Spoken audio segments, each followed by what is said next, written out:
Il cuisine, il talonne, il questionne pour obtenir les vraies réponses.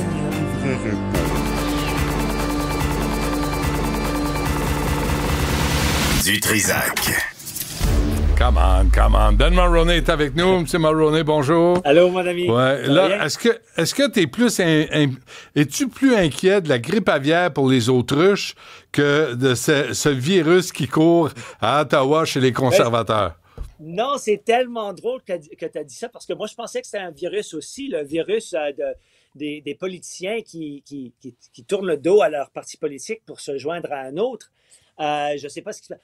Il y a quelques jours, on pensait qu'il y avait une armée de conservateurs qui allait se joindre aux libéraux. Et à présent, il y a juste un seul député, M. D'Entremont de la Nouvelle-Écosse, qui s'est présenté au caucus libéral. Et il y a un deuxième qui va quitter la politique entièrement. Il va démissionner, je pense, en 2026. Mais il faut que je te dise... Excuse-moi, Ben, mais pourquoi il annonce ça, lui? Je vais démissionner en 2026. Who cares?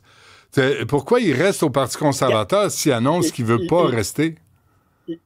L'ancienne première ministre de la Colombie-Britannique, Mme Christy Clark, a une théorie. Elle pense que M. Généreux avait eu des discussions avec le Parti libéral de devenir membre de ce caucus et les nouvelles de ces discussions se sont rendues parmi ses collègues conservateurs. Et une fois qu'ils ont découvert qu'il en a parlé avec les libéraux, sa théorie, est-ce qu'il a réalisé qu'il n'avait aucune chance de se rejoindre de façon paisible avec son caucus conservateur. Donc, il a décidé, plutôt que de tenter de réparer ses relations, il a décidé de démissionner. Je ne sais pas si c'est vrai, mais... Oui. Il s'est fait élire le 28 avril.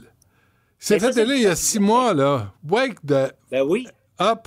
Je sais pas quoi te dire, mais je voulais te raconter quelque chose de très drôle parce que il y avait parmi certains journalistes, ils étaient tellement excités qu'il y avait une possibilité que M. Poilievre allait perdre son pouvoir dans le parti avec une chute de membres de son caucus, qu'il y avait des gens sur Twitter qui commençaient des fausses nouvelles. Ils créaient des députés conservateurs qui n'existent pas dans des comtés qui n'existent pas et disaient que ces gens quittaient le parti. Et il y a des membres, il y a des journalistes ici à Toronto et à Ottawa qui faisaient des retweets. Ils ont retweeté ça plusieurs fois parce qu'ils étaient tellement excités que ça signalait la fin de M. Poilievre. En fait, on se trouve aujourd'hui avec une perte de 2, effectivement, c'est vrai. Mais le deuxième, il quitte l'année prochaine. Donc,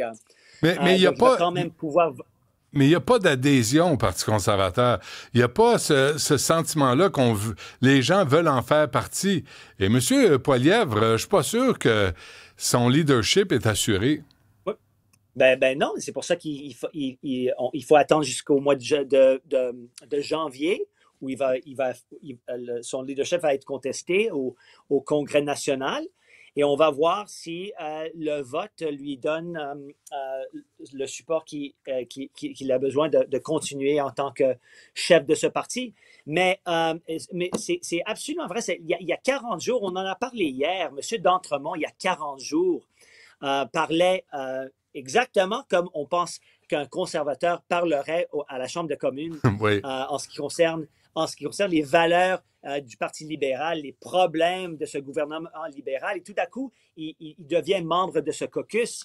En 40 jours, moi, je n'ai jamais changé d'avis sur quoi que ce soit en 40 jours. Certainement pas. Je n'ai pas changé mon point de vue sur toutes mes politiques personnelles en 40 jours. Donc, je ne sais pas ce qui s'est passé, mais apparemment, le virus, ça existe à Québec aussi. Oui, là, il y a eu quelques cas aussi à Québec. Mais c'est pareil. À Québec, les caquistes sont en chute libre dans les sondages. Alors, tout le monde veut sauver sa carrière. C'est le virus de l'opportunisme.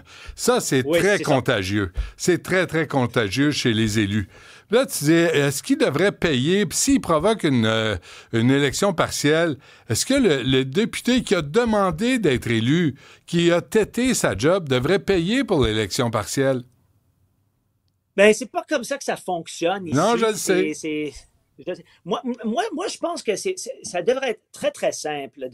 Si tu n'as plus confiance dans ton parti politique, tu t'assois comme un indépendant. Tu deviens député indépendant, point final. Mais 6 mois... Et tu attends les prochaines élections. 6 mois après l'élection. Ben, 6 mois après l'élection. Mais écoute, c'est entièrement possible qu'il y a beaucoup de candidats dans la dernière élection qui ont promis de se présenter dans cette élection quand ils pensaient que c'était c'était sûr à 100% que les conservateurs allaient former non seulement un gouvernement, mais un gouvernement majoritaire. Ouais. Donc, donc, eux, peut-être ils pensaient je fais ça parce que je veux être en gouvernement. Et tout à coup, tout change avec M. Mark Carney. Ouais. Et ils se trouvent en opposition et ils se disent, écoute, c'est pas ce que je voulais. Et, mais ils Ben, veulent pas, Pierre Poilievre, le sacrifice de 4 ans. Il a perdu 20 points d'avance, Pierre Poilievre. C'est pas un prix Nobel en politique, là. Il a échappé, qu'il arrête de faire de la musculation, qu'il arrête de regarder son image, qu'il s'occupe de son message. Mais écoute, je parlais hier avec un membre du parti qui était à Ottawa pendant le budget. Il m'a dit, écoute, je parle à tout le monde et il faut que je te dise, Ben, honnêtement, j'entends absolument rien au sujet d'un coup d'État ou un désir de faire un push pour faire sortir Pierre du leadership. Il a dit, je sais pas exactement ce qui se passe. Apparemment, je vais dire une dernière chose, apparemment, il y a une rumeur que M. d'Entremont voulait l'appui de son chef d'être le député président de la Chambre des communes. Oui, j'ai lu ça aussi. Donc, c'est... Ouais. Sais-tu quoi? On va se laisser sur ces paroles, Ben, et je le sais que ça va te hanter toute la fin de semaine. Et lundi, on va se reparler et tu vas avoir besoin, tu vas être en pleurs. Je te le dis, Jean Charest s'en vient. Écoute, moi, j'ai voté pour Jean Charest en 93 pour le leadership du Parti conservateur. C'est vrai? There you go. Oui. Ça va te rattraper, mon ami. C'est la dernière fois que j'étais membre d'un parti politique. Depuis 93, je ne suis pas membre d'un parti politique. OK. Mais tu vas voir, il s'en vient. Vérifie ça. Je le sens. J'ai un grand nez, ça sert à ça. Bon week-end. Merci, Ben. À lundi.